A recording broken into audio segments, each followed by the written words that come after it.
Esse livro, a gente, para quem já está vindo, tá ok, né?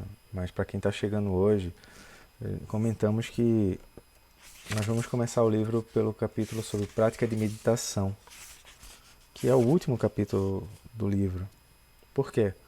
Porque entendendo o capítulo sobre prática de meditação, os capítulos anteriores, eles são prática de ação no mundo, tá?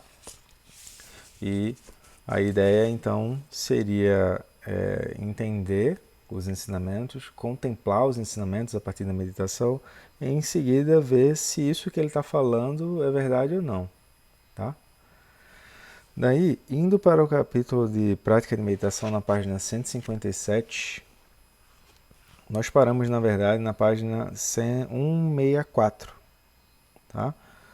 Então, no final, o penúltimo parágrafo da página 164, ele vai explicar, por exemplo, como que funciona a fala ou o canto, né, segundo os cinco elementos.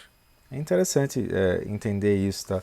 Como, por exemplo, eu lembro de ir numa palestra do Dharma, né, e uma pessoa do meu lado estava muito inquieta, ela batia o pé o tempo todo, assim. E aí ela disse pra mim, esse senhor aí, eu não consigo acompanhar o que ele está falando. É muito estável. É como se a pessoa estivesse criticando o Lama Santen, porque o Lama Santen ele fala, e é óbvio que ele fala de um lugar de mandala, né? Então a voz dele, a oscilação, não tem a oscilação que a gente tem, né? Ele está com os elementos equilibrados, então a fala vai sair de um lugar equilibrado. Então é isso que ele está tentando colocar aqui, e ele diz que, por exemplo, uma pessoa para uma pessoa poder cantar e estar afinada e por aí vai, ela precisa estar relaxada, por exemplo. Então ela precisa estar com o mínimo de relaxamento, que significa que ela precisa estar o mínimo de com os elementos equilibrados, né? Para poder cantar. Caso contrário, ela não consegue cantar. Aí ele vai falar isso, aí em seguida ele vai entrar no capítulo de meio, ele vai entrar no termo de meios hábeis, tá? Então ele diz assim: é claro, se desejamos, de acordo com nossos fenômenos pessoais e nossas faculdades individuais, podemos escolher qualquer sistema ou tradição de prática que quisermos ou necessitemos, e que esteja disponível nos fenômenos gerais. Entre essas tradições e textos, alguns têm um ponto de vista simbólico que ensina a visualização de cores, formas, sinais e símbolos. A finalidade real desse ponto de vista simbólico é revelar, por meios hábeis, a essência interna da expressão de sabedoria da deidade. Então, ainda que tenhamos uma bengala na mão, ela pode se tornar uma espada de sabedoria. Ainda que não tenhamos nada na mão, mesmo assim, há uma espada de sabedoria que espontaneamente corta a rede residual de concepções contraditórias neuróticas da mente deludida e dualista. Então, o que é que ele está tentando falar?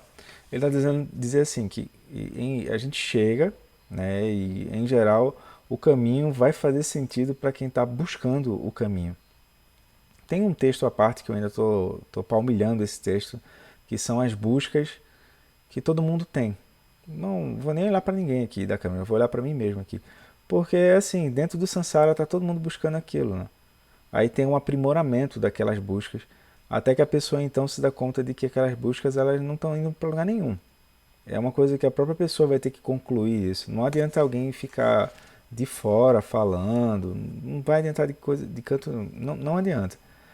E aí o que é que ele começa a falar? Ele começa a dizer que embora as tradições de sabedoria elas tenham nomes diferentes, esses nomes diferentes correspondem a métodos diferentes para ajudar pessoas diferentes a culminarem para o mesmo ponto.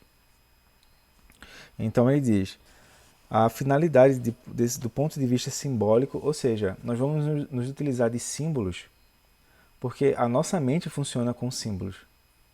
Né? Tanto é que a gente olha para uma coisa, é muito difícil a gente olhar com um olhar relaxado. A gente olha para uma coisa e o que é isso? A gente já fica tentando apreender as coisas a partir da nossa mente conceitual. Né? E vamos lá. Então, ele diz o quê? Que, por exemplo, uma bengala na mão pode se tornar uma espada. E depois ele diz que a pessoa também não pode ter nada em mãos e ainda assim ela tem uma espada de sabedoria. Ou seja, ele está fazendo uma alusão à mandala de Manjushri, né? Aí, por que é interessante falar sobre essas coisas? Porque, em geral, eu tenho uma afinidade com essa parte do Vajrayana, porque começa a despessoalizar. Por quê? Porque aquilo é uma inteligência, pô. É como, por exemplo, a inteligência da enfermagem. Aquilo está lá disponível. Aí tu faz o download daquilo e começa a usar. Né? Não tem nem como a pessoa dizer isso é meu. Isso é domínio público. Então, Manjushri ele é representado por um Bodhisattva. E pode ser uma Bodhisattva, não tem problema nenhum. E, naturalmente, o Bodhisattva vai estar em cima de uma flor de lótus, que significa que não é uma inteligência dentro do samsara. Tá? Em resumo, assim, porque não é o tema de hoje, não é o ponto esclarecer a tanka ou a mandala de Manjushri, não é esse. Mas é só para a gente entender que, por exemplo, em resumo significa que é uma inteligência que está fora da roda da vida e seria o quê? A busca por esclarecimento em relação a como despertar essa sabedoria em nós. Então ele é simbolizado com a mão esquerda dele tem a literatura da Prajnaparamita. E a mão direita ele tem uma espada de fogo, que basicamente significa o quê? Tudo aquilo que não está sendo observado dentro da mandala da Prajnaparamita vai doer. Então a espada de fogo significa o corte da ignorância. Não é cortar a cabeça da pessoa, não é bater na outra pessoa, não é isso. Mas é o corte da ignorância. Ou seja, por exemplo, a gente vai usar olhos, ouvidos, nariz, língua, tato para poder produzir ensinamentos a partir disso. Então isso é muito extraordinário, pessoal. É muito extraordinário mesmo. Mesmo. Que os bodhisattvas, os mestres, eles olham como que a gente está deludido, criando confusão, e eles geram remédios para a gente. A partir de palavras, a partir de imagens e assim por diante. Tá? Então, sobre esse tema, eu não vou aprofundar muito aqui, porque a gente ainda vai precisar falar sobre meios hábeis. Mas eu queria trazer, por exemplo, algumas ilustrações, algumas imagens, tá? Que elas dizem respeito ao tema que a gente está estudando. Tá? Então, deixa ele abrir aqui as fotos, as imagens.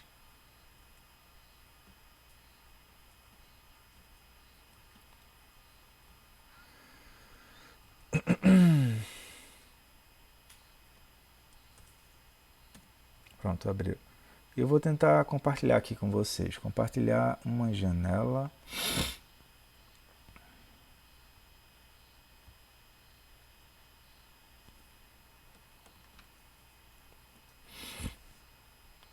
Pronto, alguém poderia me dar um joinha para dizer se apareceu ou não? Apareceu? Obrigado. Então vamos lá. Primeiro, a gente tem essa imagem que é chamada de um Vajra. Então é muito impressionante como os tibetanos, principalmente os tibetanos, eles tentam sair não só do campo das ideias, mas tentar ajudar a gente a visualizar, né? Então, a gente tem esse mudra aqui, ó. Eu tô até com a camisa do AC/DC para fazer jus ao mudra, que é o quê? Não é o mudra do metal. Esse mudra aqui é o mudra do Vajra. Então, nessa imagem que a gente está aqui, cadê? Eu tenho aqui, ó, o lado esquerdo, o lado direito, tá? E aqui nesse centro é a mente. Então, o Vajra significa o quê? Do lado esquerdo ou do lado direito, mas eu vou usar um dos dois lados para simbolizar. Do lado esquerdo é o Sansara, por exemplo. No centro é a mente. E do lado direito é a liberação, ou as 5 sabedorias. Ou seja, o que é que ele está dizendo? Ele está dizendo que o Sansara e a iluminação, eles não são duas coisas separadas. Por isso que muitas vezes a gente vai se resumir, perdão, a gente vai se referir à natureza da mente como natureza Vajra. Então, quando a gente está estudando os 5 elementos, quando a gente está estudando Prajna Paramita e por aí vai, a gente está estudando e contemplando a Mandala Vajra, ou seja, o aspecto relativo e o aspecto absoluto daquela experiência. Só que não são duas coisas separadas. Por exemplo, quando a gente vai se referir a caminho do meio, em geral as pessoas usam o pensamento cartesiano para se referir ao caminho do meio. Então elas dizem, é um caminho do meio que tem equilíbrio. Não, não é isso. Não tem nada a ver isso aí. Caminho do meio não é assim, eu pego 0, 100, somo e divido por 2. Caminho do meio é a contemplação de que naquela experiência limitada, o ilimitado está se expressando o tempo todo. Uma outra forma de dizer isso é os 5 elementos desequilibrados é a mandala do Sansara. Os 5 elementos na natureza Vajra é a mandala da sabedoria, a mandala da deidade. A gente que estudou a beleza da vida, o último capítulo, ou é o penúltimo, eu não lembro, mas ele fala exatamente isso, que o lugar onde tu está é a tua mandala, que tu está vendo. Então, não tem como saber externamente onde é que a pessoa está. Então, a pessoa está aqui. Aí, cara de quase iluminado. Mas a base interna não está. Mas o que importa é se a compreensão, a pessoa ela vê ou ela não vê. E ela vê isso sem esforço, né? Então, no nosso caso, isso aqui seria o quê? O quarto aspecto. Vocês lembram, né? Vamos ver o treinamento da mente na mandala das perdão, na mandala dos 5 elementos. Então é shamatha, a experiência distraída no samsara, bodhicitta, o aspecto relativo e o aspecto absoluto dos 5 elementos. Então, a mandala Vajra. Por que eu estou falando isso? Por quê? Porque quando a gente vem, então, olhar as tankas, a gente vê que os seres, eles estão, em geral, segurando um Vajra na mão direita. Isso significa o refúgio deles. Por exemplo, em geral, quando eu estou usando um caderno, eu estou dizendo que o meu refúgio é um caderno. Em geral, quando eu estou usando uma caneta, eu estou dizendo que o meu refúgio é a caneta. Em geral, quando eu estou usando um tablet, eu estou dizendo que o meu refúgio é o tablet. Aí, os mestres vão lá e tentam ilustrar aquilo de forma que a gente fique, né, com aquilo na nossa mente. Por que eu estou falando dessas coisas? Porque ele acabou de dizer que a pessoa pode estar com uma bengala e aquilo ser objeto de prática. Ou a pessoa pode estar sem nada e aquilo também já é o objeto de prática dela. Então é quando ele diz o quê? Que o ponto principal é cortar a rede residual de concepções contraditórias neuróticas, da mente deludida e dualista. Ou seja, rede residual são os karmas que, assim, tem alguns karmas que estão latentes, assim. Por exemplo, tu troca de relação e aquilo segue se repetindo. Não dá nem pra dizer que o problema é o outro, né? Porque se tu trocou o outro e aquilo segue, alguma coisa dentro continua. Esses são os karmas que estão latentes, ou seja, eles estão latejando ali. E tem aqueles karmas residuais que é assim, tu vai precisar, em geral, ter uma boa base de meditação e das situações para poder perceber aquele karma. Então é importante dizer que o quê? Que shamatha e a visão, né? Ou seja, a sabedoria, elas estão intimamente ligadas, tá? Porque sem shamatha, como é que eu vou perceber que eu estou simplesmente embarcando nos karmas de novo? Então trouxe aqui essas duas imagens, né?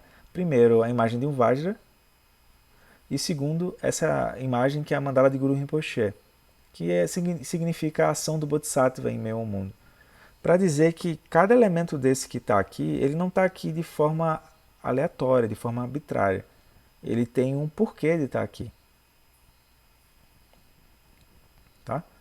E daí, outras vezes, em outros horários, a gente poderia estudar mais a fundo. Mas não, o ponto principal é a questão do Vajra ali. Então, a gente deveria guardar com muito carinho, sabe, no nosso coração, assim, essa palavra, Vajra. Porque o ponto central é a gente contemplar a natureza Vajra das coisas. É isso que vai fazer a gente cruzar o Sansara.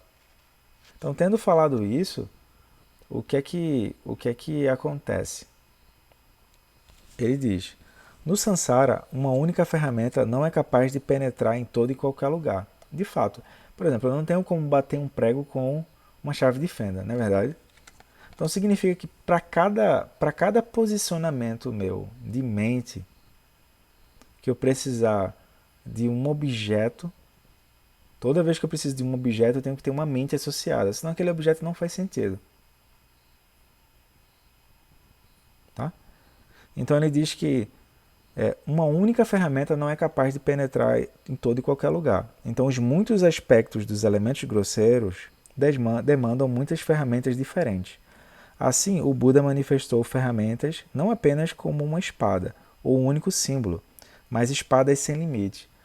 Aqui ele está usando espada, por quê? Porque ele está fazendo essa alusão à questão de Manjushri, que é a questão da sabedoria. Então ele corta a ignorância, por isso que é uma espada. Mas outra forma também de dizer isso é as pétalas do lótus. Tá? Então, em geral, por exemplo, quando a gente vai estudar a mandala do Guru Rinpoche, a mandala do Bodhisattva, a gente diz que existem 1000 pétalas de lótus e que vão crescer muitos mais pétalas de lótus. Que é o quê? Agora que tu está nesse lugar que está lúcido, compreendendo os 5 elementos, por exemplo, o aspecto relativo, absoluto, bodhicitta, ação no dia a dia e por aí vai, no contato com a confusão, em vez de tu gerar mais confusão, tu gera meios hábeis. Mas são meios hábeis que produzem a liberação. Então por isso que ele vai dizer, criamos um limite se confiamos completamente em uma faca tangível ou num vaso quebrável. Então a gente está sempre, quando a gente tem segurança na faca, em geral significa que a gente não consegue mais ver a faca como outra coisa. Ou a faca é uma faca, ou ela não é uma faca. A gente não consegue parar e ver a natureza Vajra operando naquela faca. Não vê os 5 elementos, por exemplo. Em geral, a gente vai ver os 5 elementos já condicionados, né? Então, a faca é para cortar e assim por diante, né? Aí, ou então um vaso. Então, vamos supor que a pessoa tenha apego a um vaso. Se esse vaso quebrar, o elemento terra dela se trinca na hora, né? Ou seja, eu tinha segurança de que a minha energia poderia ser sustentada de um certo jeito sempre que eu movesse esse vaso para lá ou para cá. Mas a sabedoria nunca é limitada. Usamos sadhanas e textos específicos para realizar a exibição de sabedoria desobstruída e limitada. Então, por exemplo, as sadhanas ou sadhanas e roteiros de prática, né? Eles são textos específicos que nos ajudam não a estudar sobre os temas do Dharma, mas a praticar, a exercer essa visão de sabedoria de modo contínuo. Tá? E aí usamos as sadhanas e os textos para poder cruzar e deixar essa sabedoria estável. Tá? Então, se não usamos as armas de nossa própria sabedoria inerente, é preciso que nos fiemos em armas simbólicas para destruir as obstruções. Então, aqui ele está falando arma no sentido figurado. Né? Então, em geral, é muito incomum que alguém já chegue e escute uma palestra ou medite e diga, ok, já atingi a, a plena capacidade de fazer essa natureza Vajra emergir sem esforço. Né? Ou seja, os 5 elementos de modo autônomo. Então, o que é que a gente vai precisar? A gente vai precisar usar das 5 sabedorias, que ainda mais são... Se a gente equilibrar os 5 elementos, as 5 sabedorias surgem de modo natural, de modo que essas 5 sabedorias, é daí que vão vir os meios hábeis que produzem a liberação. Por quê? Porque cada um dos 6 reinos tem um meio hábil. E esse meio hábil vai ser expressado em objetos grosseiros. É isso. Então, por exemplo, os semideuses, o meio hábil deles é encontrar a vitória e evitar a derrota. Então eles vão se equipar para isso. Esses são os semideuses. Eles estão se equipando para isso. Eles estão lutando o tempo todo. Né? O reino humano, o meio hábil é estabilizar as coisas e obter segurança a partir das coisas. Então, qual é o meio hábil? Vamos fazer planejamentos e coisas do tipo para poder estabilizar um relacionamento, poder estabilizar uma carreira profissional e poder estabilizar finanças. E a partir daí eu obtenho segurança, ou seja, meu elemento terra está condicionado a isso. A gente viu, né? Quer dizer, perdão, a gente está vendo, né? A segurança é o elemento terra. Tanto é que a gente brinca, fiquei sem chão. Mentira, pô, teu pé tá onde? O que significa fiquei sem chão? É o elemento terra, bum, ele teve um terremoto, né? Tanto é que a pessoa, em geral, ela cai. Literalmente, ela fica de cama ou ela tem dificuldade de andar e por aí vai.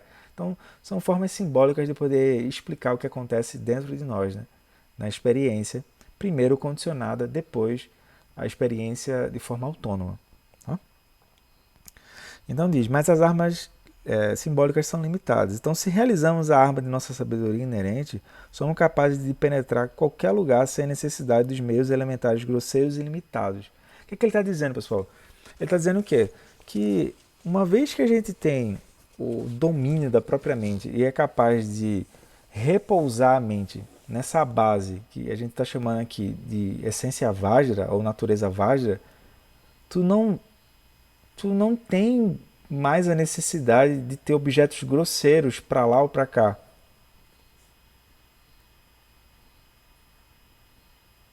Isso é muito perturbador para a identidade, né? Porque a identidade está sempre querendo objetos grosseiros. E a partir daí ela se define a partir de objetos grosseiros que vão ser derrubados pela impermanência. Né? Não precisa ir muito longe para isso. A gente acabou de passar por uma pandemia. Então todos os objetos grosseiros nossos, o que é grosseiro? Aquilo que é externo a mim que eu tomo como base de segurança. Todos eles foram chacoalhados. Né? Então ele está dizendo aqui que, olha, uma vez que você repousa nessa sabedoria, brota destemor. E eu não sei se a gente lembra, então vale a pena lembrar de novo, a essência do Sansara são os três animais, são os três venenos. Então tem a autorreferência com o javali, que é, né? Tem a sensação de aquisição de coisas, de acumulação o tempo todo, e tem o medo daquilo, o medo de perder aquilo. E aí, quando a gente tem medo de perder aquilo, a gente toma então uma atitude heróica que nada mais é do que uma das 10 ações não virtuosas vinculada a uma emoção perturbadora. Ou seja, basicamente todo mundo se move no samsara por medo. E o medo é produto da ignorância. É isso que ele está tentando mostrar aqui. Tá? Daí ele vai dizer, de forma geral, os budistas praticam para domar suas mentes. Então vejam, ele falou, isso que ele está falando é chamado de meio hábil. Em sânscrito é upadesha, que é o quê? Como é que eu faço para, no lugar onde eu estou, com a mente que eu tenho, com o que eu estou conseguindo agora, eu transformar isso que eu estou chamando de obstáculo em caminho. Esse é o ponto. Então, primeiro ele falou das tradições gerais, depois falou da questão dos métodos, técnicas e ferramentas, que nada mais são do que como um barco que nos levam da margem da confusão para a margem da lucidez. Quando a gente estiver na margem da lucidez, o barco não é mais necessário. O próprio Buda falava, né? Se você está numa jangada, perdão, se você vai cruzar um rio e leva uma jangada, qual a necessidade de levar a jangada nas costas quando você cruzou o rio? Não faz sentido nenhum. O mesmo é o budismo. O budismo vai ter que precisar ser abandonado no final do caminho. Está lá na Prajnaparamita, né? Não tem caminho, também não tem ignorância nem extensão do budismo e por aí vai. Também não tem uma sabedoria condicionada. Está tudo lá, tudo na Prajnaparamita, né?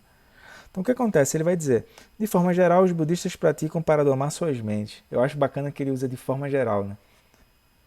Então eles meditam, a fim de purificar os elementos grosseiros e pesados em elementos sutis.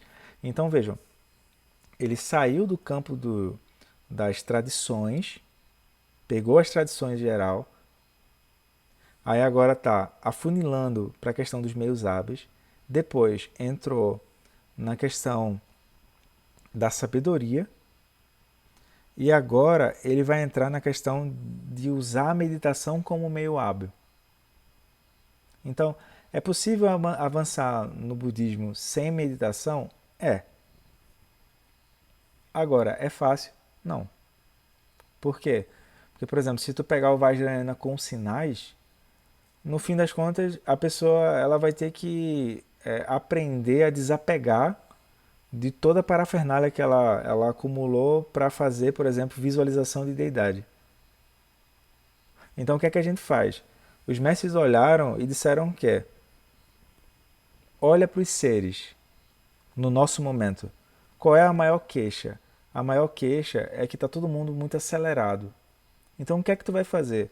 Em vez de tu dar coisas novas para o outro ficar fazendo, tu simplesmente vai dizer para a pessoa repousar. Porque como a própria mente já está acelerada, a própria mente já está sendo a própria exibição dessa sabedoria dos 5 elementos. Ou as 5 dakinis, como fala o livro. Então, por exemplo, pessoal, qual é a coisa mais estressante para alguém que está começando a meditar? Relaxar. Perceberam o contraste? Olha o que eu estou dizendo. Qual a coisa mais estressante para alguém que está começando a meditar? Relaxar. O que é que isso significa? Significa que a pessoa está estressada o tempo todo. Então, por exemplo, vamos fazer um retiro. Um retiro fechado, o mínimo de dias são 10 dias. É o mínimo. Sabe por que 10 dias? Porque os 3 primeiros dias é só para a pessoa poder desmamar do samsara. Não tem esse termo, né, Antonella? Você vai desmamar de um medicamento. Então você vai desmamar do samsara. É como se a gente tivesse de ressaca do samsara. Esses aqui são termos para brincar, né? Mas o caso é sério, ou seja, de 10 dias de retiro, os 3 primeiros é para você beber água bem, para você dormir bem, para você comer bem. Você mal faz prática, é sério. E aí a queixa maior é, nossa, eu não percebia que eu estava tão cansado ou tão cansada. Isso é o que todo mundo diz, né? Não precisa nem botar nomes. Todo mundo vai passar por isso ou já passou. Aí, por isso que o mínimo são 10 dias. E aí tem alguém do lado cuidando, ajudando a pessoa e por aí vai. Então, é uma confiança tão grande que os mestres têm nessa sabedoria inata e eles confiam tanto em nós também que somos possíveis de fazer isso, que é simples. O momento atual tá tudo muito acelerado. Então, o desafio é a gente relaxar no ócio, relaxar no tédio. O tempo todo a gente está procurando se ocupar de confusão e engano. Então, por exemplo, tu bota a pessoa para meditar de frente para uma parede, aquilo é perturbador para a identidade, porque significa que não vai acontecer nada de especial ali, porque tu tá de frente para uma parede, pô. Aí daqui a pouco aquilo começa a ficar entediante, né? Porque não acontece nada na meditação. Por exemplo, se aparecer alguém dizendo, uau, que bom, você está iluminado, com certeza esse não é o Buda. O Buda não vai falar isso. Aí, diante de algo que é um tédio, que é um saco, que é ficar parado, tu vai ter que fazer a tua energia surgir de modo autônomo. Já que, de modo condicionado, tu já viu onde é que aquilo vai dar.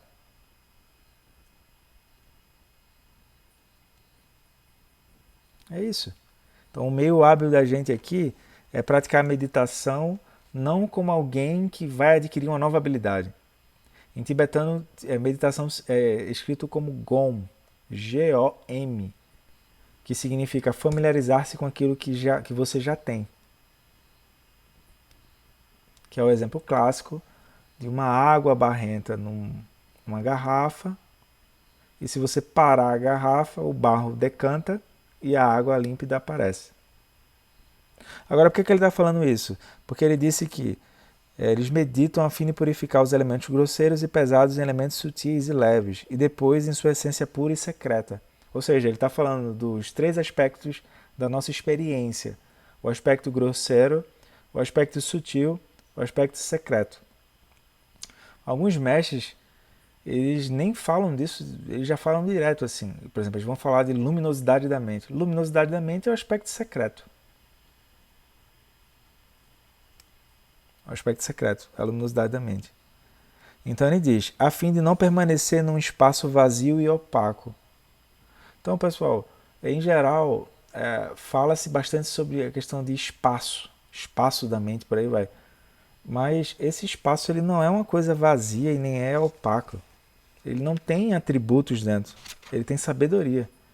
Então ele diz, os budistas desejam conhecer por meio da meditação a imaculada mente da sabedoria desperta, que tem qualidades desobstruídas, puras e leves. Então ele está dizendo aqui que essa deveria ser uma boa motivação para a gente sentar para meditar, tá? A gente reconhecer por meio da meditação a imaculada mente de sabedoria desperta, né? Que tem qualidades desobstruídas, puras e leves. Por isso que das formas da compaixão, a gente escolher já esse aspecto da sabedoria seria uma boa coisa, sabe? Porque a gente pode gerar meios hábeis. Mas o ponto principal é de onde a mente está olhando para aquilo. Por exemplo, no Sutra do Vimalakirti, deixa eu pegar aqui do lado.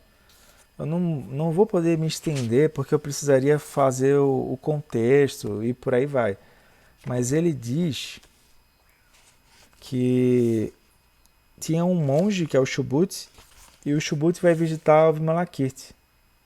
Na verdade, o Buda pede para o Subhuti visitar o Vimalakirti. Só que o Subhuti diz, abençoado, eu não vou visitar o Vimalakirti e perguntar a ele sobre por que ele está doente. Porque certa vez eu fui mendicar, a mendicância, o oferecimento da tigela que a gente passa lá. Fui oferecer a tigela para ele e ele disse para mim, eu vou resumir, tá? O texto é grande assim, mas ele diz, quando você oferece a tigela, você tem apego ao que é colocado na tigela? Se você tiver apego ao que é colocado na tigela, essa não é a verdadeira generosidade. E aí o Subhuti, ele tremeu, né? Porque ele achava que o quê? A generosidade é eu vou lá e eu tô dando para os outros, eu tô oferecendo, não sei o que lá. Aí ele diz, essa não é a verdadeira generosidade. Aí ele começa, no Sutra, ele começa a falar sobre as coisas que são colocadas na tigela e ele diz, se você receber, sei lá, aqui ele fala de arroz, se você receber 1 quilo de arroz, mantém a energia equilibrada. Se você não receber nada de arroz, mantém a energia equilibrada. Isso não é conceitual, pessoal. Se a gente quiser sentir isso, experimenta deixar um objeto nosso, que a gente tem muito apego, perto de pessoas ao redor, assim. Algo em nós tem a sensação de que tem uma urgência que eu tenho que me mover para tirar logo aquele objeto, senão, se mexerem naquele objeto, parece que estão mexendo comigo. Então isso aqui é muito profundo, sabe? Isso aqui já é meios hábeis. Ou seja, ele está dizendo que o meio hábil, que é oferecer a tigela, se você tem apego ao resultado do que vai ser oferecido na tigela, essa não é a verdadeira generosidade. Aí ele vai destrinchando aquilo, ao ponto que ele diz que a verdadeira generosidade nada mais é do que os 5 elementos no seu estado autônomo. Porque aí tu não está nem aceitando nem rejeitando o que cai na tua tigela. Aí a pessoa poderia dizer, então quer dizer que eu preciso ficar oferecendo a tigela para perceber isso? Não, pessoal. O que é oferecer a tigela? Oferecer a tigela é o que é que tu está oferecendo para o mundo. Aí tu vai ver o que é que cai na tua tigela. Aí vão cair coisas favoráveis e coisas desfavoráveis. Se tu oscilar, aí tu vai fazer o samsara girar de novo. É isso que ele quis dizer. Então, por exemplo, é um pouco perigoso vocês olharem para o Buda, por exemplo. Porque ele não tem nada, pessoal. Já pensou o Buda vai pro INSS, aí qual é a profissão dele? Vagabundo. Porque ele não tem nada. Imposto de renda, não declara. O Buda não tinha isso na época dele, pô. Aí o Buda tá andando com uma tigela na mão. Ele não precisa da tigela, mas os seres precisam da tigela. Porque a gente acabou de ler que precisa ajudar os seres a partir do aspecto grosseiro até o aspecto secreto. Então tem infinitos meios hábeis. Calcula-se, enfim, é uma forma de exemplificar que são 84 mil meios hábeis. Esses 84 mil meios hábeis nada mais são do que as 84 mil aflições mentais. Aí nada mais é do que os 3 giros da roda do Dharma. É sério. É 84 por 3. Aí tem 20 e poucos mil do Hinayana, 20 e poucos mil do Mahayana e 20 e poucos mil do Vajrayana. É isso. Então por que eu estou falando disso? Porque, em geral, a gente é muito acostumado a ficar preso no meio hábil, no aspecto grosseiro. O ponto central é o aspecto sutil. Esse é o ponto central. Então essa questão de, por exemplo, meios hábeis é muito profundo, pessoal. É muito cirúrgico. Por exemplo, se a gente olhar para a história do budismo no Ocidente, não existe templos. Não existia isso de templos.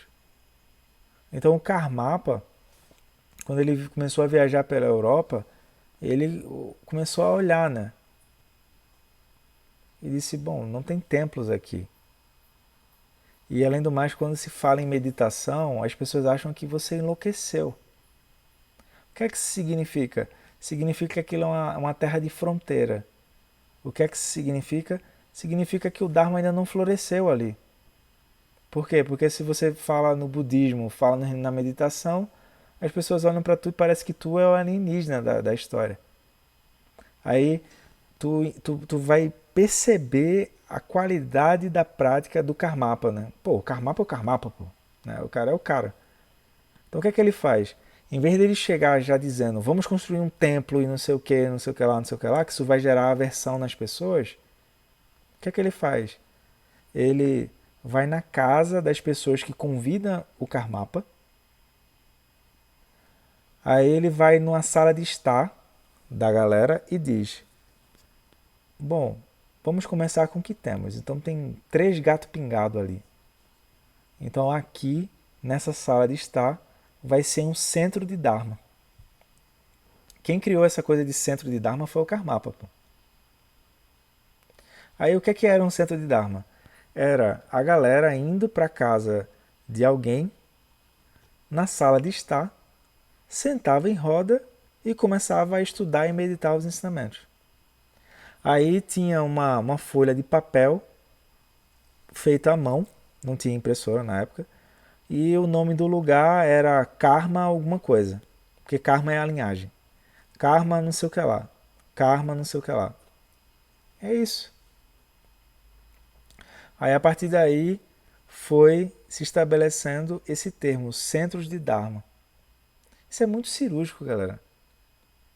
Muito cirúrgico.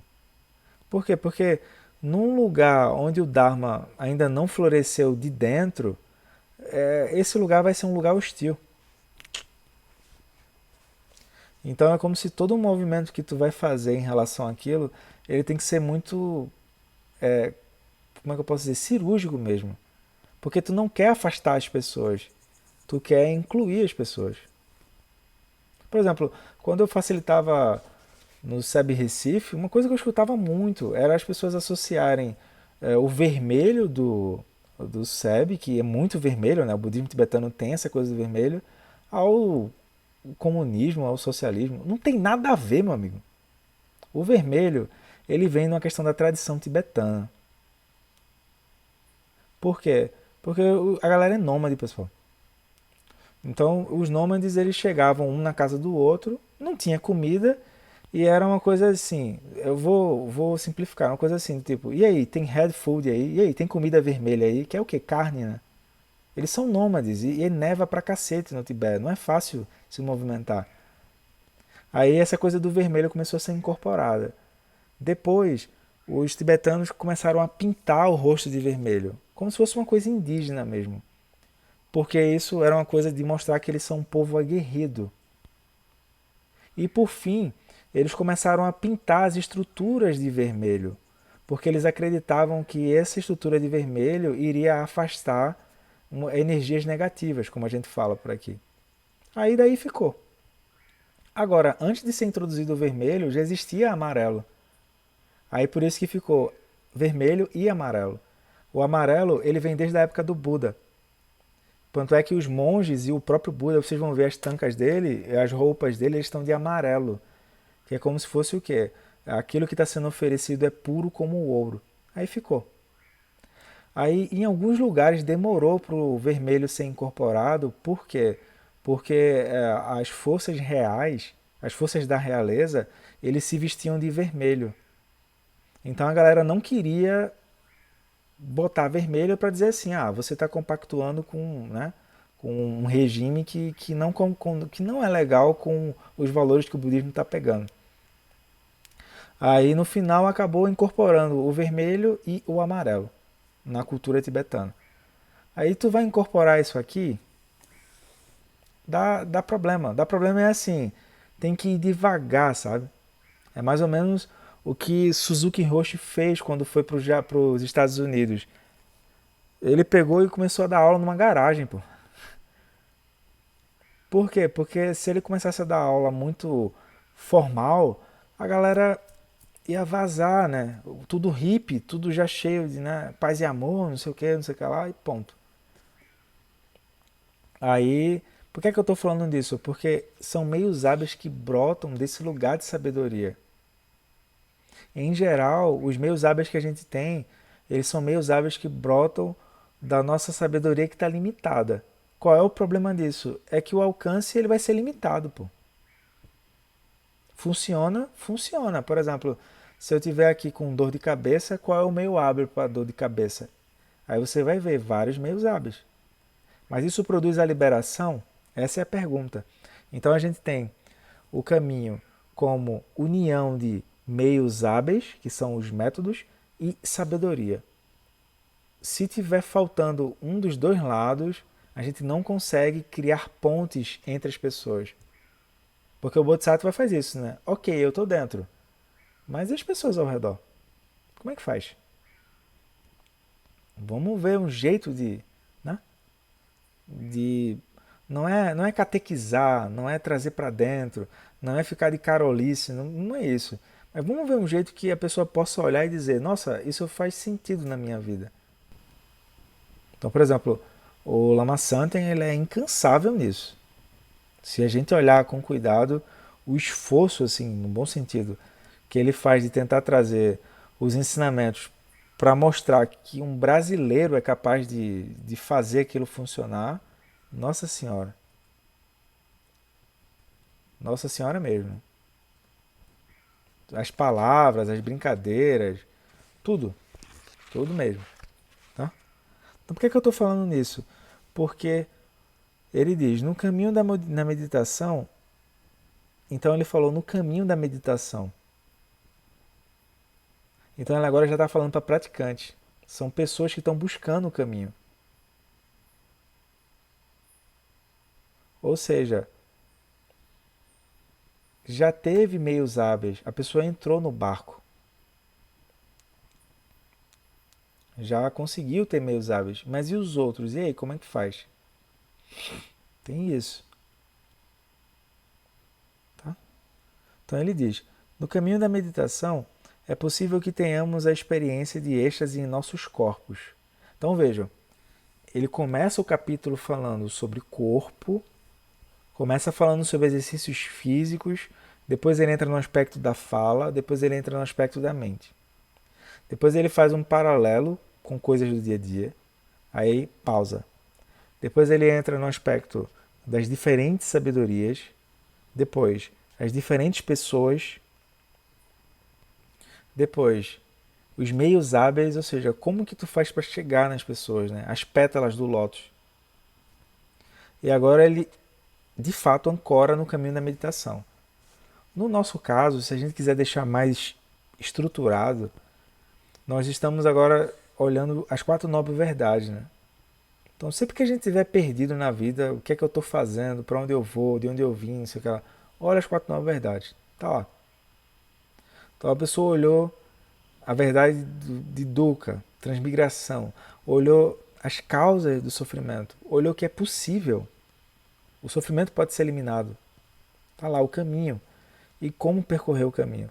Então, dentro do caminho tem motivação correta, evitar ações que produzem sofrimento para você e para os outros, produzir qualidades positivas, aí vai para a meditação, ou seja, a capacidade de dirigir propriamente. Então, no caminho da meditação, sempre que a gente vê no caminho da meditação, significa que já tem 3 coisas aqui. Tem motivação, e naturalmente compaixão, tem algum nível de moralidade. Não é, essa palavra moralidade não é bem a melhor tradução, é Shila, S-H-I-L-A, que significa o quê? Eu não vou achar que eu estou sendo alguma coisa muito especial, por exemplo, se eu entendo que aquela ação produz sofrimento para o outro. Então tem moralidade aí, ou seja, eu não vou. Se eu entendo que aquela ação produz sofrimento para o outro, para que eu vou fazer aquilo? Não vou fazer. Se eu entendo que uma determinada ação, na verdade, só faz me deixar apegado a repetir essa ação de novo, qual é o sentido de eu ficar repetindo essa ação se eu vou ficar apegado a ela de novo? Eu não vou fazer isso. Isso é Shila Paramita. Algumas pessoas traduzem como ética, mas não é ainda ética como a gente está acostumado a fazer. Então tem motivação, que é compaixão, tem ética, moralidade, né, Shila, e tem sabedoria. Se não tiver isso, essa meditação não é o nosso caminho que a gente vai praticar. É uma meditação, ok. Mas nesse caminho da meditação tem compaixão, sabedoria e essa questão da Shila Paramita, né? Ou seja, a ética, moralidade e assim por diante. Tá? No caminho da meditação é possível que tenhamos a experiência de êxtase em nossos corpos. Então, sim, é possível sim. Tá? Se a gente estiver sentindo isso, ok. Essa experiência de êxtase é predominantemente uma mistura de êxtase com desejo, que tem a energia potencial do elemento água.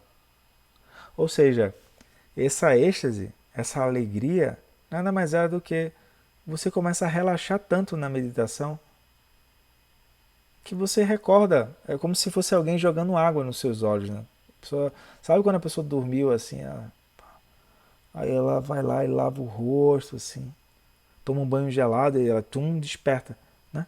Ou seja, ela diz que se nos apegamos à experiência de êxtase, renascemos no reino do desejo dos deuses.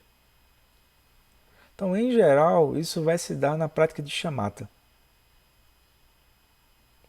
Então a gente está lá praticando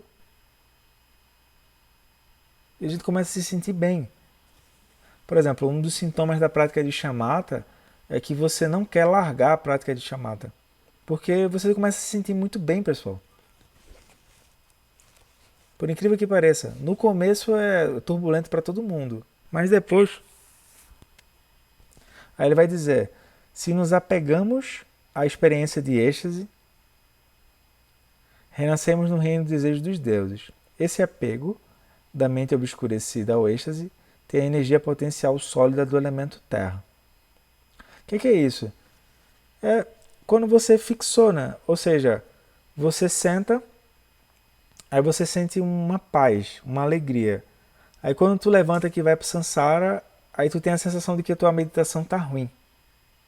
Isso vai acontecer com todo mundo, tá? Se a pessoa está fazendo a meditação, vai acontecer.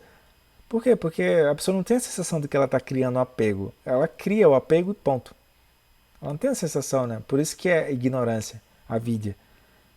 Então, a pessoa agora tem apego a isso, é o que é que ela vai? Quando ela vai para o mundo, parece que ela tem uma vida paralela, que é a vida de quando ela está sentada em meditação e a vida de quando ela levanta e vai para o mundo. Aí ela agora descobriu que o nome disso é apego, apego a essa configuração, né? Aí ele diz, porém, Se não nos apegamos à experiência de êxtase, mas continuamos a utilizá-la como um suporte para atingir o corpo de sabedoria indestrutível, os elementos terra e água se tornam cada vez mais leves e mais puros, e o corpo se torna mais leve, refletindo o potencial do nosso crescente êxtase interno. O que é isso? É que tem um momento então que esse apego vai sendo diluído e tu leva isso para o dia a dia. Não é uma coisa que tem assim vida paralela, né? Não é isso. Isso pode acontecer. Pode. Em geral, todo mundo vai passar por isso. Isso pode acontecer. Mas esse ainda não é a liberação, tá? Então ele diz: por meio do poder puro natural do êxtase, de sabedoria e da sublime forma leve, os elementos impuros e conflituosos do desejo dos seres, especialmente dos seres do reino dos deuses, são purificados e são automaticamente atraídos para um estado estático de luminosidade vazia. Gradualmente, à medida que a distinção entre os elementos água e terra desaparecem, temos a experiência de êxtase sem apego. Então é isso. O que ele está dizendo? Ele está dizendo que se a pessoa sentar e ela só praticar a meditação sem um discernimento, um nível de sabedoria sobre o que está acontecendo, ela vai enganchar no reino dos deuses. Isso está descrito nos 4 jhanas, né? Tá lá, tá tudo descrito, pessoal. Essa é a boa notícia.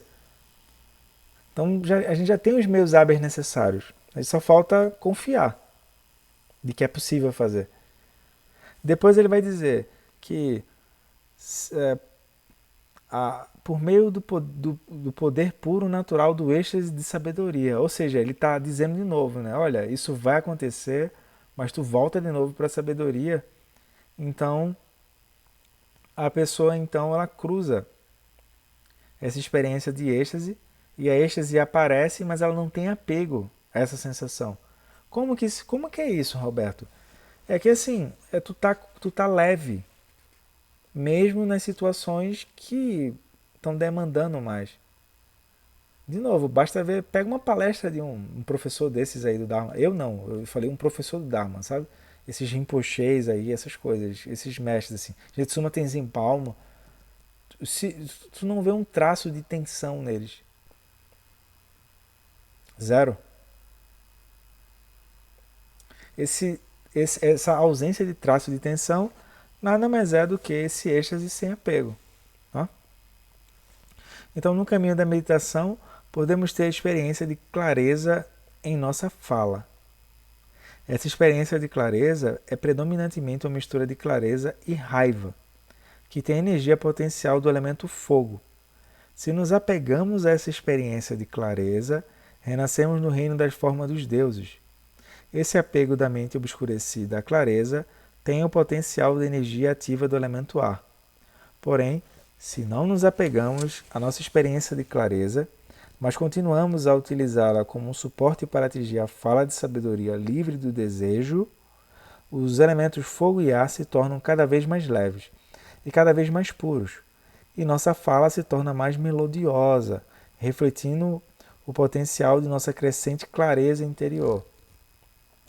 Por meio do poder puro da clareza da sabedoria e da fala sublime e melodiosa de sabedoria, os elementos impuros e conflituosos da raiva dos seres, especialmente dos seres do reino dos deuses, ou seja, em geral, isso se dá por sarcasmo e ironia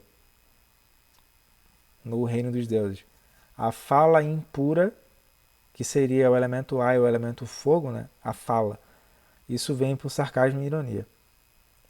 Isso vai ser purificado e são automaticamente atraídos para um estado de imaculada vacuidade luminosa. Gradualmente, à medida que a distinção entre os elementos fogo e ar desaparecem, temos a experiência da clareza sem apego. Pessoal, ele está dizendo o que acontece dentro. Então, primeiro, a gente vai começar assim, a praticar a meditação dos 5 elementos e vai dar uma sensação de bem-estar. Vai dar, ponto. É isso. Só que se a gente se apegar a isso, aí a gente cai no reino dos deuses, aí vai travar um pouco. Aí a gente continua, né? Só que agora consciente disso. Então imagina aqui, ó. Imagina que a gente está dizendo assim, vou dar esse exemplo aqui. Pronto. Aí eu quero que vocês descrevam esse ambiente aqui, com a luz apagada.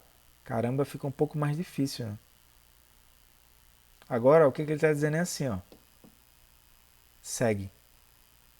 Isso é que significa iluminar. Ele está dando o truque, ele está dando o que é que acontece.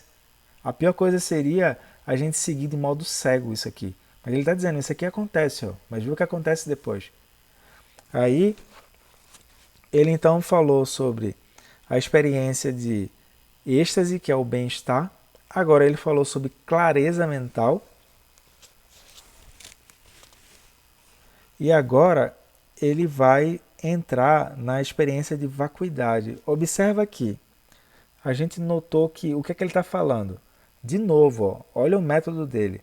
Ele entrou agora no caminho da meditação, como sendo o meio hábil que a gente vai usar. Depois falou da experiência do corpo. Depois falou da experiência da fala. E depois falou da experiência da mente. Ô Roberto, e no dia a dia? No dia a dia você vai levar isso. Não tem como perder isso. Só vai perder se surgir algum nível de apego. É isso. Tá? Então, no caminho da meditação, podemos ter a experiência de vacuidade em nossa mente. A experiência de vacuidade é predominantemente uma mistura de vacuidade e ignorância, que tem a energia potencial do elemento espaço. O que é que ele está dizendo? Ele está dizendo que o quê?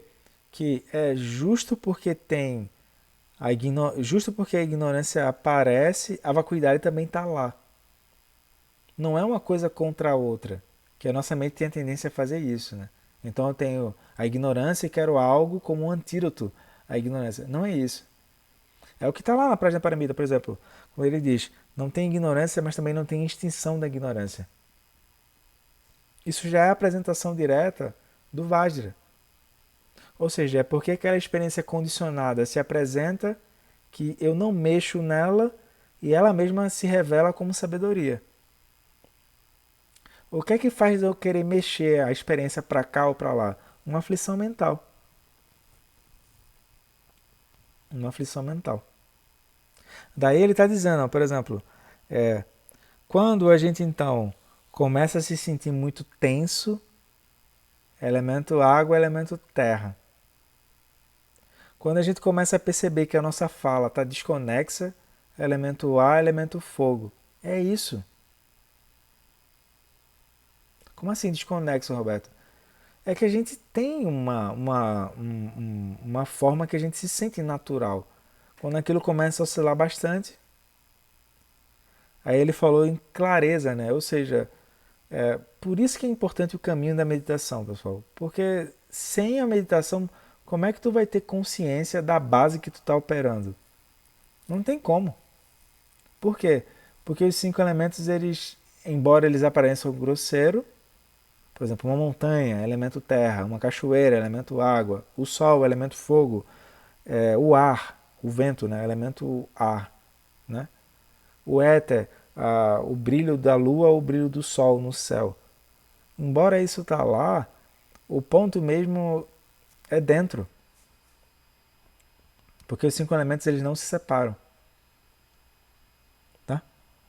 Então ele agora está dizendo, no caminho da meditação podemos ter experiência de vacuidade em nossa mente. O que é que ele está dizendo, pessoal? Ele está dizendo que a gente pode saltar a etapa intelectual e já ir direto para a experiência de vacuidade a partir dos cinco elementos. Porque a vacuidade, ela transforma montanha em geleia de mocotó. Ou seja, o tempo todo a gente está dando solidez às coisas.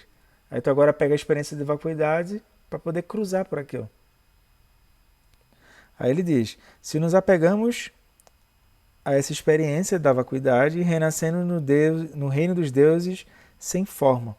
Então é mais ou menos assim, reino dos, reino dos deuses sem forma, tu é como se fosse uma indiferença ao que está acontecendo, mas tem uma lucidez ali do reino dos deuses. E aí é como se agora tu olhasse para as coisas e, e e tu não, tu não tem a necessidade de manifestar coisas materiais ali. Em geral, isso estaria muito perto ali daquela questão metafísica, coisas desse tipo. A própria física e por aí vai, né? Porque aquilo fica na abstração, aquilo não tem uma concretude, não tem uma materialização daquilo.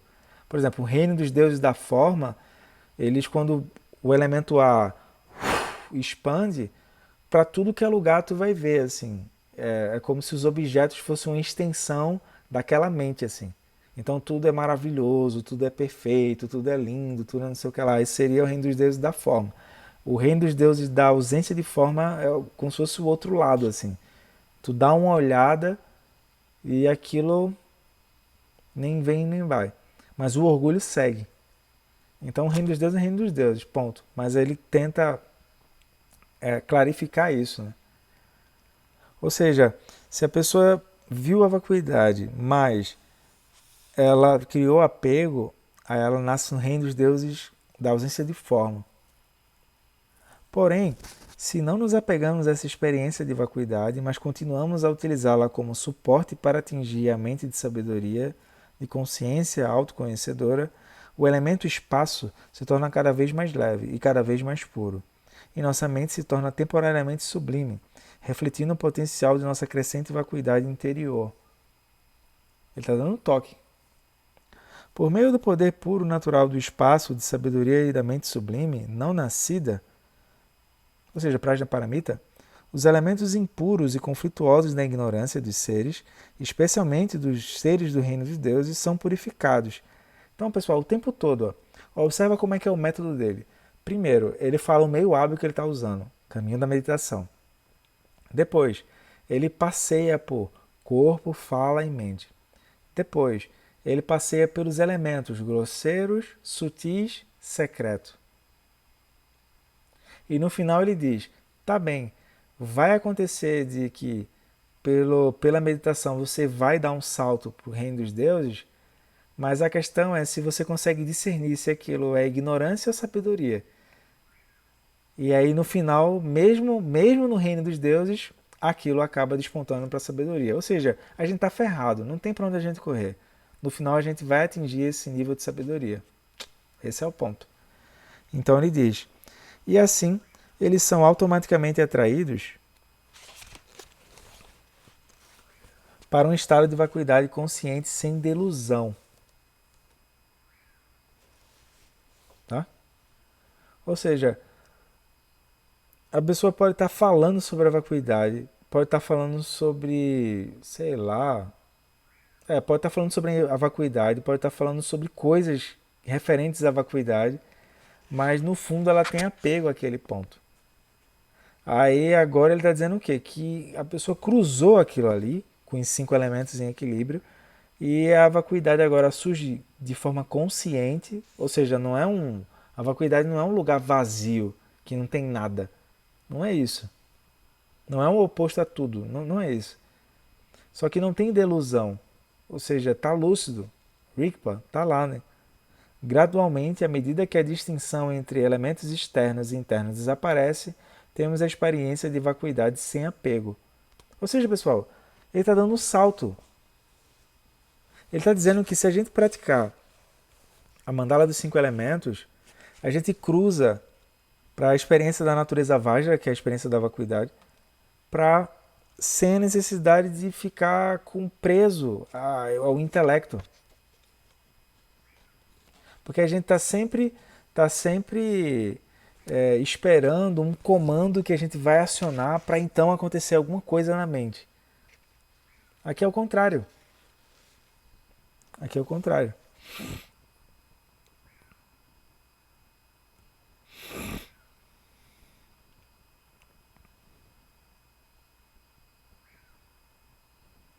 E aí depois eu vou só falar, tá? Mas a gente comenta mais na próxima aula que ele diz: no interior da energia dos elementos há concepções grosseiras e sutis.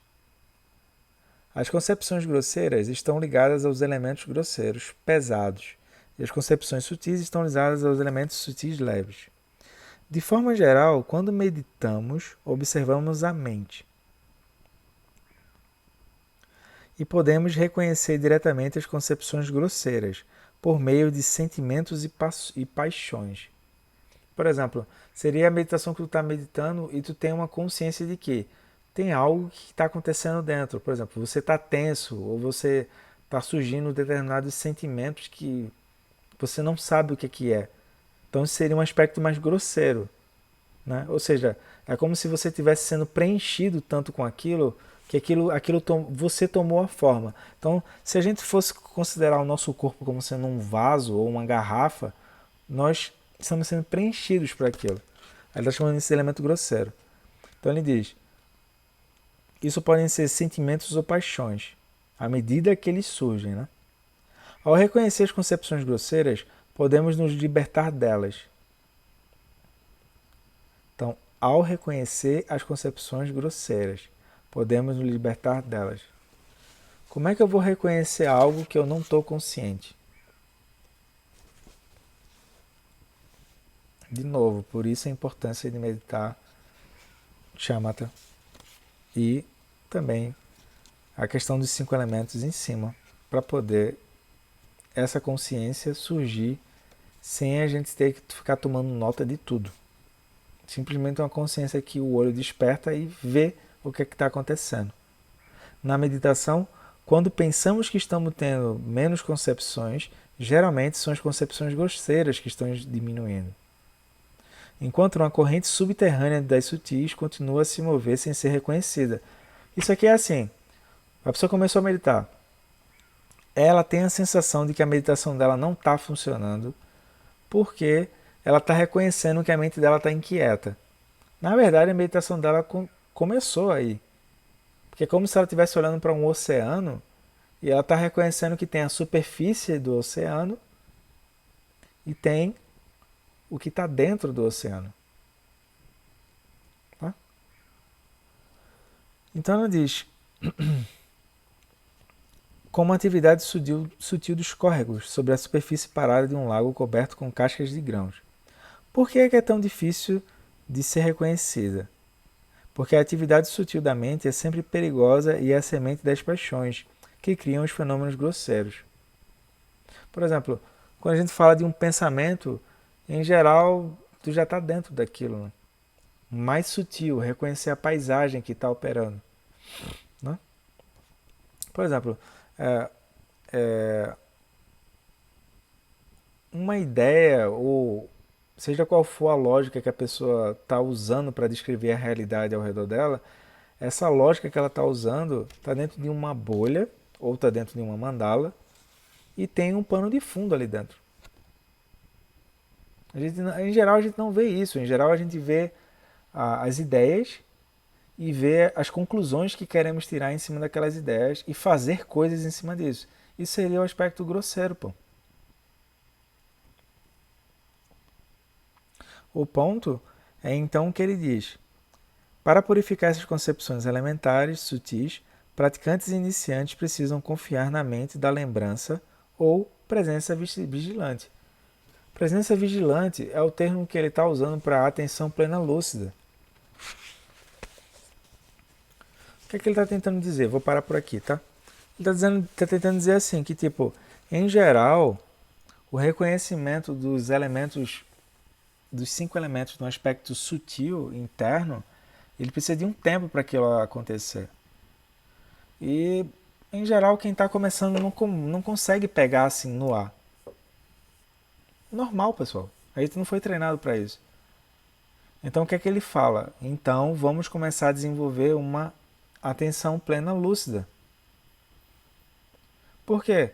Porque a pessoa não tem nem consciência de que ela está tensa, a pessoa não tem nem consciência de que ela está, sei lá, embarcando nas emoções, que ela está na borbulha, que ela está... Enfim, eu não estou falando nem de alguém aqui, né? Eu estou falando de todo mundo, né? Eu tenho uma amiga que diz, olha, nós somos monótonos e previsíveis. A gente é que fica inventando história. Né? Será que alguém aqui durante o dia não ficou tenso? Será que alguém aqui durante o dia não embarcou nas emoções? E por aí vai. Então ele está dizendo que para soltar essa questão dos elementos grosseiros externos, é necessário uma base que me permita ter consciência desperta sobre esse movimento que se reflete no corpo, mas na verdade ele está acontecendo no aspecto sutil da mente, tá? Então é isso, galera. Eu vou parar por aqui, mas tudo que ele vai fazer agora daqui para frente é enfatizar o aspecto da meditação a partir desse tema dos 5 elementos. E aí vai parecer que é repetitivo, mas não é. É o método dele. É um método de repetição de uma forma que a gente aprenda, né? Então tem a questão dos 5 elementos, tem a questão de reconhecer os 5 elementos no aspecto grosseiro, sutil e o aspecto secreto. Tem a questão de que quando a gente começa a meditar, por uma questão da prática mesmo, a gente vai avançar um pouco e tem apego, avançar um pouco e tem apego. Por quê? Porque são apegos que a pessoa nunca parou para olhar. Então, na verdade, a gente não tem obstáculos na prática. Quem tem obstáculos é a identidade que cria apego a se sustentar a partir daquilo, né?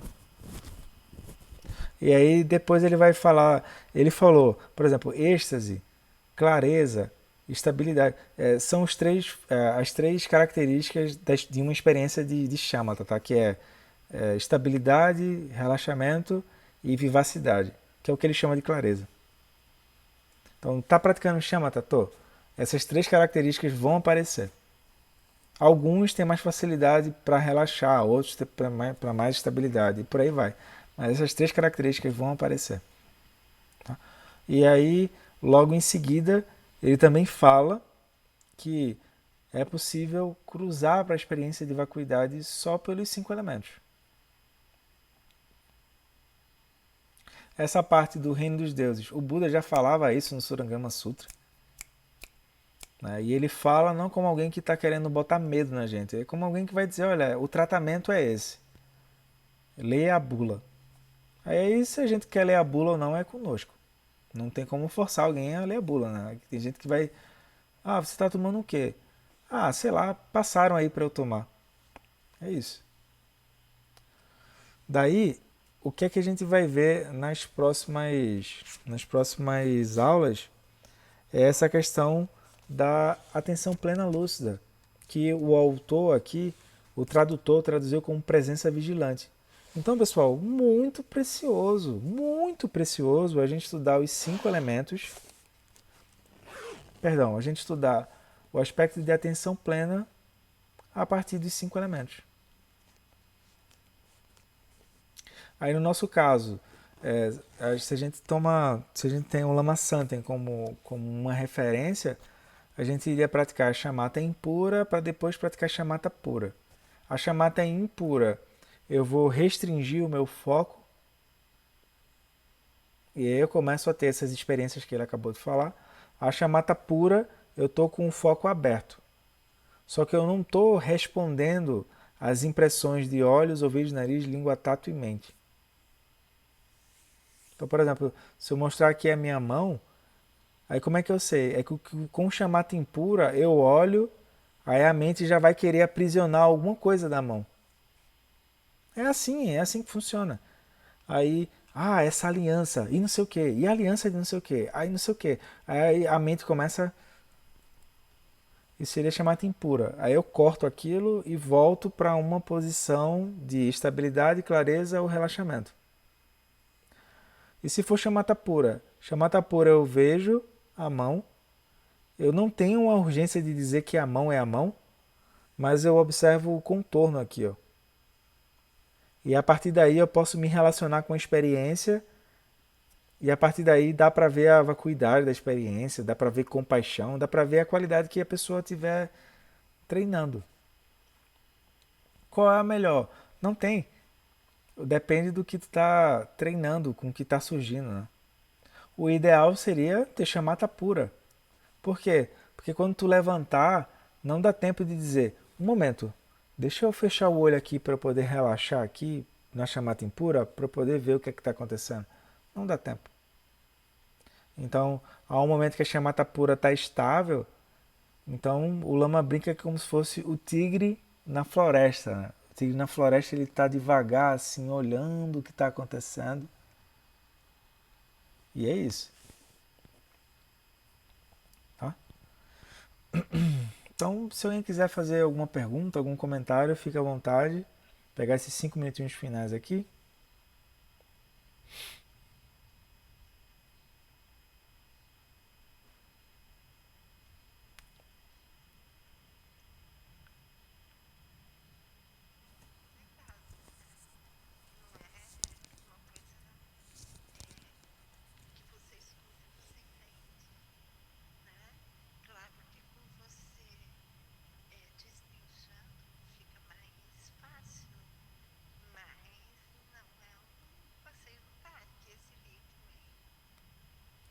Aqui a dificuldade, sendo bem sincero assim, a nossa dificuldade é soltar o apego à mente que a gente já está usando.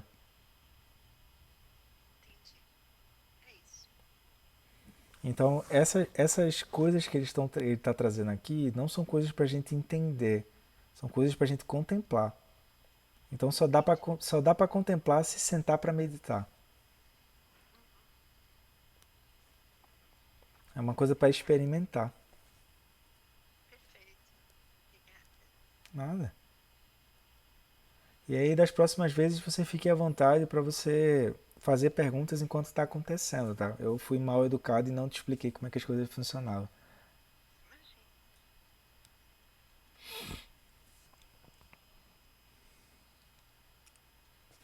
Então,